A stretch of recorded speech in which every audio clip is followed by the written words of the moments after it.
আসসালামু আলাইকুম সুপ্রিয় শিক্ষার্থী বন্ধুরা, নবম দশম শ্রেণীর বৃত্ত সংক্রান্ত সম্পাদ্য নিয়ে কাজ করব। বৃত্ত সংক্রান্ত সম্পাদ্য। তো আজকে আমরা যে সম্পাদ্য নিয়ে কাজ করব সেটা হচ্ছে বৃত্তের বহিস্থ কোনো বিন্দু থেকে এই বৃত্তের উপর স্পর্শক আঁকতে হবে। অর্থাৎ এই অকেন্দ্র বিশিষ্ট বৃত্তের এই পি বিন্দু বাইরের একটা বিন্দু, এই পি বিন্দু থেকে এমনভাবে স্পর্শক আঁকতে হবে এই বৃত্ত ছুঁয়ে যাবে। স্পর্শক মানে বৃত্ত ছুঁয়ে একটা রেখা যাবে। তো তুমি ইচ্ছা করে স্কেল ধরে এমনি এঁকে দিতে পারো না, এটা রুলসের ভিতর দিয়ে তোমাকে আঁকাতে হবে। তো প্রথম কাজ হচ্ছে যে এই বৃত্তের কেন্দ্র এবং এই বহিস্থ যে বিন্দু, এই বিন্দুটাকে যোগ করতে হবে। তো আমরা এই বিন্দুটাকে যোগ করলাম।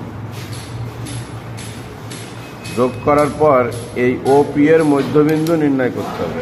ওপি এর মধ্যবিন্দু নির্ণয়ের জন্য যে কাজটা করতে হবে, অর্ধেকের বেশি ব্যাসার্ধ নিয়ে এই পাশে একটা বৃত্তচাপ, এই পাশে একটা বৃত্তচাপ, সেই একই মাপ নিয়ে এবার এই পি কে কেন্দ্র করে এই পাশে বৃত্তচাপ, এই পাশে বৃত্তচাপ।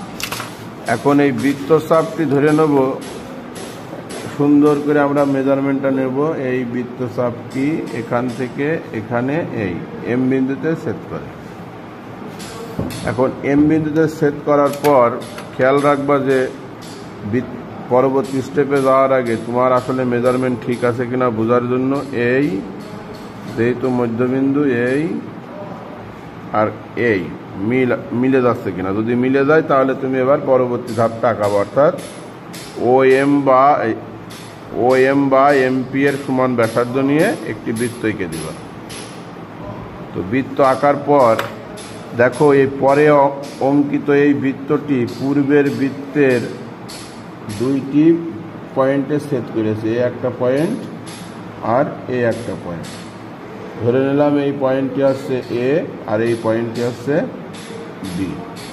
এখন কাজ কি? এখন কাজ হচ্ছে এই পি বি আর পি এ যোগ করা।